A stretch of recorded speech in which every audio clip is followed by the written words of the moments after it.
Assalamualaikum warahmatullahi wabarakatuh, sahabat beriman. Perlu kita ketahui, Al-Quran adalah sumber ilmu yang luas untuk umat manusia.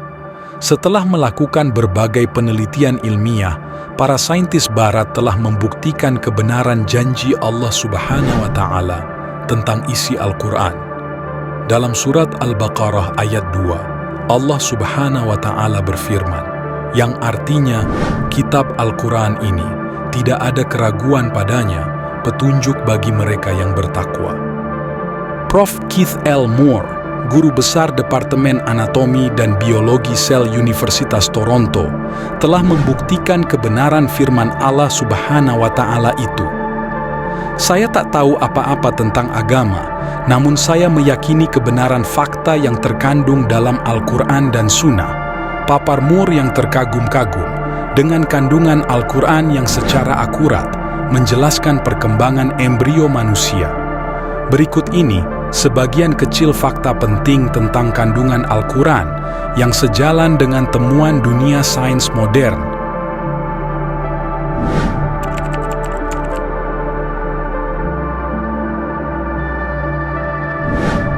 Para saintis telah mempelajari beragam jenis awan. Selain itu, kalangan ilmuwan juga meneliti proses terbentuknya awan dan bagaimana hujan terjadi. Secara ilmiah, saintis memaparkan proses terjadinya hujan dimulai dari awan yang didorong angin. Awan cumulonimbus terbentuk ketika angin mendorong sejumlah awan kecil ke wilayah awan itu, bergabung hingga kemudian terjadi hujan. Tentang fenomena pembentukan awan dan hujan itu, Al-Quran pun menjelaskannya secara akurat. Tidaklah kamu melihat bahwa Allah mengarak awan, kemudian mengumpulkan antara bagian-bagiannya, kemudian menjadikannya bertindih-tindih. Maka kelihatanlah olehmu hujan keluar dari celah-celahnya, dan Allah juga menurunkan butiran-butiran es dari langit, yaitu dari gumpalan-gumpalan awan, seperti gunung-gunung. Maka ditimpakannya butiran-butiran es itu kepada siapa yang dikehendakinya dan dipalingkannya dari siapa yang dikehendakinya. Kilauan kilat awan itu hampir menghilangkan penglihatan. Quran Surah An-Nur ayat 43.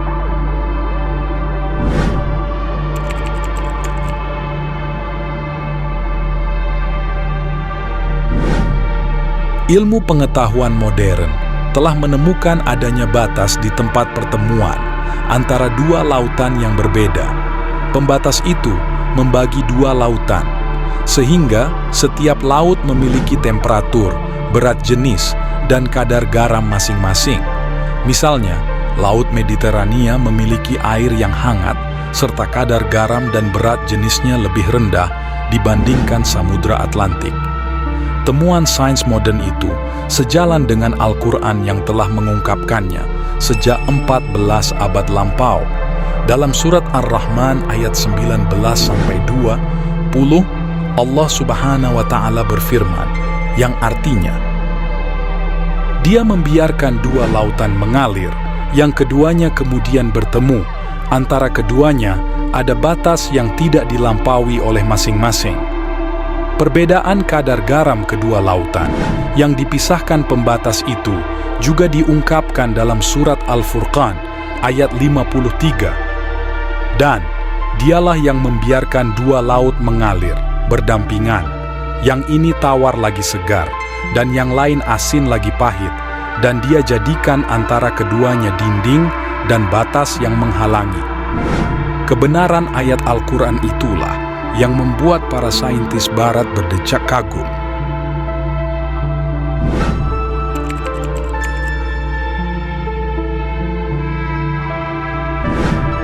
Dunia kesehatan modern beberapa tahun ini mulai menggaungkan pentingnya pemberian air susu ibu atau ASI. Anjuran itu mulai digalakkan karena ASI memiliki banyak keunggulan. Secara ilmiah, ASI merupakan makanan bagi bayi yang telah terbukti memiliki keunggulan dibandingkan dengan susu sapi atau susu yang berasal dari sumber lain. Al-Quran telah menyatakan pentingnya pemberian ASI bagi bayi dan batita sejak 14 abad lampau. Dalam surat Al-Baqarah ayat 223, Allah Subhanahu wa Ta'ala berfirman, para ibu hendaknya menyusukan anak-anaknya selama 2 tahun penuh, yaitu bagi yang ingin menyempurnakan penyusuannya, dan kewajiban ayah memberikan makan dan pakaian kepada para ibu dengan cara yang ma'ruf.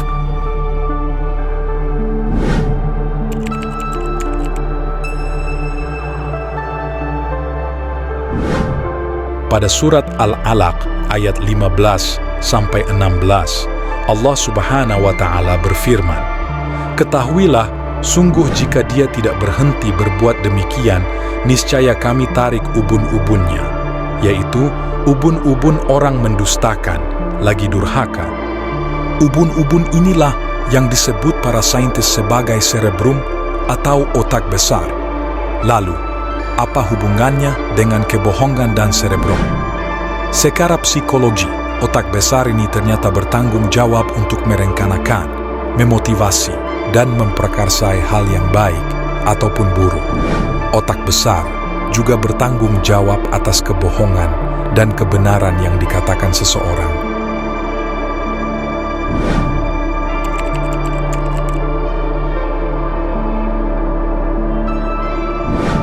Al-Quran secara gamblang telah menjelaskan proses pembentukan embrio manusia, dan sesungguhnya kami telah menciptakan manusia dari suatu saripati, berasal dari tanah. Kemudian kami jadikan saripati itu air mani yang disimpan dalam tempat yang kokoh atau rahim. Kemudian air mani itu kami jadikan segumpal darah. Lalu segumpal darah itu kami jadikan segumpal daging, dan segumpal daging itu kami jadikan tulang belulang. Lalu tulang belulang itu kami bungkus daging. Kemudian kami jadikan dia makhluk yang berbentuk lain. Quran Surah Al-Mu'minun ayat 12-16. Fakta yang diungkapkan dalam Al-Quran itu sungguh mencengangkan para saintis modern barat.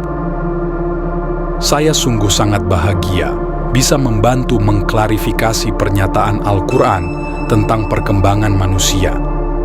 Jelaslah bagi saya, pernyataan Al-Quran itu pastilah turun kepada Muhammad dari Tuhan, papar Prof. Keith L. Moore, ilmuwan terkemuka dalam bidang anatomi dan embriologi. Sebab hampir semua pengetahuan itu belum ditemukan hingga beberapa abad kemudian. Ini membuktikan kepada saya bahwa Muhammad adalah seorang rasul utusan Tuhan, imbuhnya.